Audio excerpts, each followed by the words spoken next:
Your honour, ওকে সেদিন এই জন্য শাস্তি দেওয়া হয়েছিল কারণ ওদের কাছে ছিল সমস্ত প্রমাণ, আর এর কাছে শুধু সত্যটুকু ছাড়া আর কোনো প্রমাণ ছিল না। আদালত শুধু প্রমাণ চায়।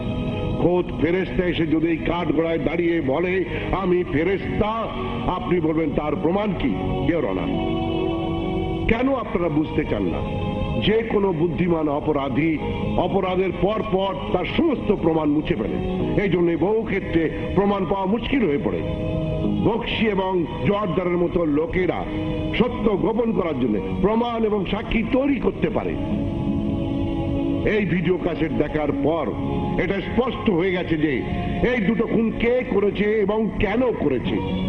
ইওর অনার, যদি আদালতের কাছে ন্যায় বিচার না পাওয়া যায় তাহলে ওই ভিডিও ক্যাসেট জনতার সামনে দেখানো হবে, পত্র পত্রিকায় আসবে, জানানো হবে সমস্ত পৃথিবীকে। এবার আমি সালেহা বেগমকে ন্যায় বিচার পাইয়ে ছাড়বই ছাড়ব। আমাকে দেখে খুব অবাক হচ্ছে, তাই না ভাইজান?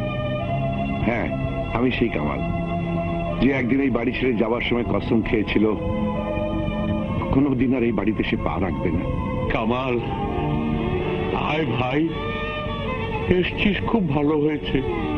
তুই হয়তো জানিস না, আজ আমি বড় একা, কেউ নেই আমার পাশে। জানি, কিন্তু আমি ছোট ভাই হয়ে বড় ভাইয়ের কাছে আসিনি। একজন উকিল ন্যায় বিচারের কথা বলতে একজন বিচারকের বাড়িতে এসছে। কামাল, কামাল, তুই নিশ্চিন্ত থাক, এবার তুই অবশ্যই ন্যায় বিচার পাবি।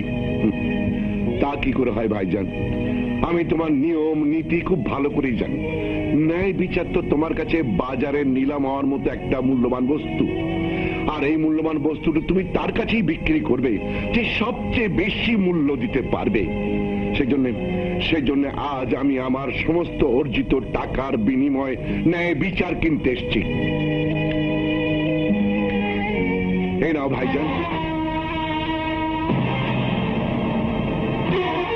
আজ পর্যন্ত তুমি যত ঘুষ গ্রহণ করেছো তা সবই ছিল সত্যকে মিথ্যে প্রমাণ করার জন্য, কিন্তু আজ আমি যে ঘুষ দিয়ে যাচ্ছি তা নির্দোষকে নির্দোষ আর খুনিকে খুনি সাব্যস্ত করার জন্য। বাস কামাল, বাস। জীবন ভর আমি ঘুষ নিয়েছি, নিজেকে বিক্রি করেছি। এই ঘুষের কারণে তোর ভাবি ধুকে ধুকে মরেছে। একমাত্র সন্তান মায়ের মৃত্যুর জন্য আমাকে দায়ী করে চিরদিনের জন্য স্ত্রীকে নিয়ে বিদেশে চলে গেছে। এই ঘুষের জন্য তুই আমাদের ছেড়ে চলে গেলি।